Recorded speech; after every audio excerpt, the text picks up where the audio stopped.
Dude, got must have cojones, man, because he came to us.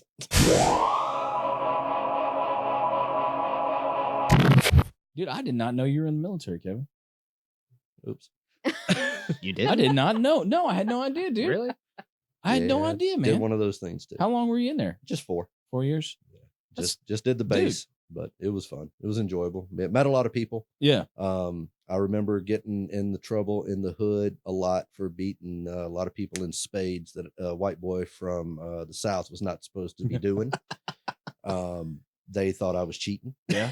Especially when I started taking them for their weed. You were started just- taking them for their bongs. You were just lucky, man. I don't know what it was, man. I got lucky a lot then. Lucky and skilled. Apparently spades was the one game I was good at. Yeah. You That just kept, and- you're like, I know I'm good. I'm going to stick with it. I didn't know I was good. That was the problem. it was the other people I'd play with, and I always just gave them credit because I was like, it's got to be you. Yeah. Couldn't You're be just me. you're just really bad, man. Right, you know. But yeah, it was fun, man. I don't know if you guys ever played spades, but literally sat down and pulled a blind Neil, like just straight called it, pulled Wow. it, and walked out with like a half a pound, and was a lot of pissed off people. But we went home, and Hey, you're still alive, man. oh yeah. You're here to and, you know, say it happened. that's always a plus in my book. Yeah, dude. well, I mean, hey, I guess they thought it was cool, you know. Yeah, man. I mean, that's not something that happens every day, right?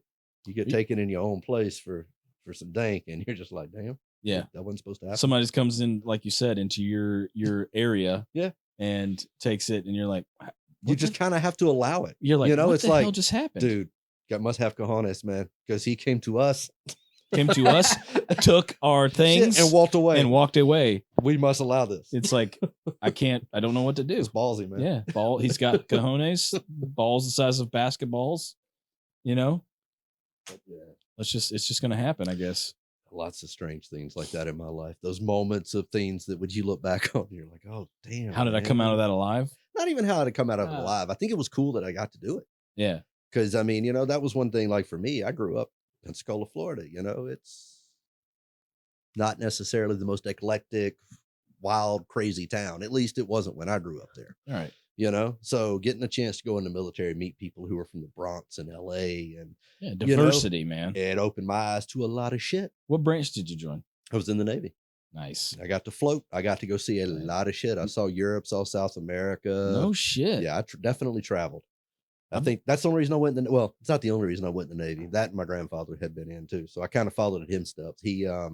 He actually was on a ship that was a day out early. He left early before Pearl Harbor was hit. He left out on the 6th. What? Wow. Yeah, so of course he had to turn around and go back. But his whole venture and his 20 years of retirement and all of that, like it just, you know, seemed like a cool thing. I was like, okay, I'll give this a shot. That's my dad. And I was want to in- see some shit. Yeah, my dad was in the Corps, and you know they have to do a guards. They have to basically be guards for Navy ships for, I think he said like 6 months to a year or something. They It's- deploy with them, yeah. Right, Or at and- least with the squadron. Yeah, and he just was like, dude, we got to see all kinds of crazy places. He was telling me stories about like one time they had some leave time, and the captain was like, okay, I'm gonna allow you guys to buy some liquor, but we're gonna have to keep it on the ship under guard till the next time you guys have leave. Right. And you're in the Navy, and you know how sailors are, and It's that was not going to work. So my dad said every day there were sailors coming down there and being like, "Hey man, can we just a little bit?" And he's like, "No, no, you cannot." And he's like, you know how many people I took to the brig for trying to steal their own alcohol?" He's like, "But the captain said you can't do it, man." You do what the man says. That's right. He You said know? the captain said it. So those are my orders. He's like, I didn't want to put the dude in the Hey, brig. That's his floating city, man. He's the mayor. He gets to make those choices. He's He's Yeah. El Capitan, Yeah, bro. he's The running show. president. He's the king. That's right. Yeah, So it's- yeah, I think it's awesome, dude. Yeah, that- it's cool, man. It really is. You know, going to Puerto Rico, got to buy rum, you know, straight from there, different places in the Bahamas, all that alcohol consumption. What would you say your favorite place out of all the places you visited while you're in the Navy? If you could pick one that you were like, it really Well, stood out? This is where I'm a strange individual. In what level would you like for it to be my favorite? Because there's different favorites in different places. For example, I love Argentina for steak. Wonderful place. They have a lot of cattle. They're really good with steak. It's Yeah. very beautiful scenery. Patagonia's there. Chile, same concept, you know. Same time, you know, you go to Colombia, hey, you can't beat some of the partying that goes down in Cartagena. So Yeah. you know what I mean? Like I've been to Rio, Copacabana Beach. I've been up and saw the Jesus statue. Like, I mean, there's some partying that goes on there, the topless beach. They're all favorites because they all have something to offer. It's all like each one And has a it's special memory. To it. Everything has something. And the other thing was, you know, I learned my first time through when I was in Europe, which was really sad and depressing because I don't really have a whole lot of photos to back any of this shit up.